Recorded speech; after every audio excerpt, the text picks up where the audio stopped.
চারপাশে যেন ঘনাচ্ছে সংকটের কালো অন্ধকার। দক্ষিণে সমুদ্র উত্তাল, উত্তরে চীন ক্ষুব্ধ, পূর্বে বাংলাদেশ আর পশ্চিমে পাকিস্তান, দুই দিকই বন্ধ।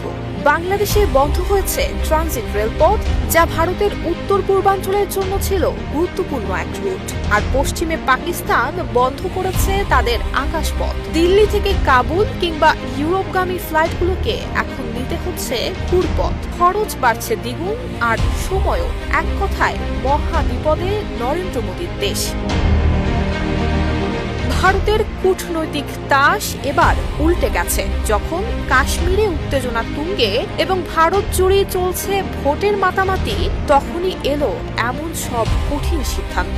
আন্তর্জাতিক পর্যায়ে ভারতের একক প্রভাব বিস্তারের স্বপ্নে এবার দেখা দিয়েছে বড় ধাক্কা। সাম্প্রতিক সময়ের কূটনৈতিক টানাপোড়েন, অভ্যন্তরীণ রাজনৈতিক চাপ এবং আঞ্চলিক উত্তেজনার কারণে বাংলাদেশের ট্রানজিট রেল প্রকল্প স্থগিত হয়েছে।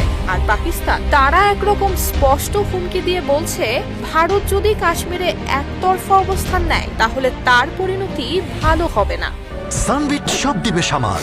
সানবিট ম্যাজিক প্রেস, ডিশওয়াশিং এর মাথা ঘোরানো সলিউশন। যেখানে একসময় বাংলাদেশ ছিল অবিচ্ছেদ্য মিত্র, আজ সেখানে নিয়ন্ত্রণ নেই। আর পাকিস্তান তো চিরবৈরী, এবার আকাশপথেও তালা লাগিয়েছে। এদিকে ভারতের অভ্যন্তরীণ প্রশ্ন উঠেছে, আমাদের পররাষ্ট্র নীতি এতটা দুর্বল হলো কবে? চারপাশের তো সব দরজাই বন্ধ হয়ে গেছে, আমরা কেবলই নিশ্চুপ। বিশ্লেষকরা বলছেন, এটা ভারতের জন্য এক কূটনৈতিক লকডাউন।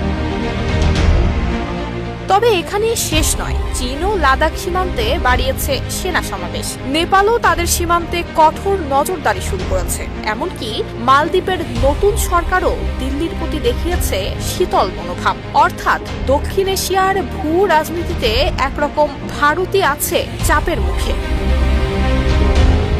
নুসরাত জাহান মেহেক, ঢাকা পোস্ট।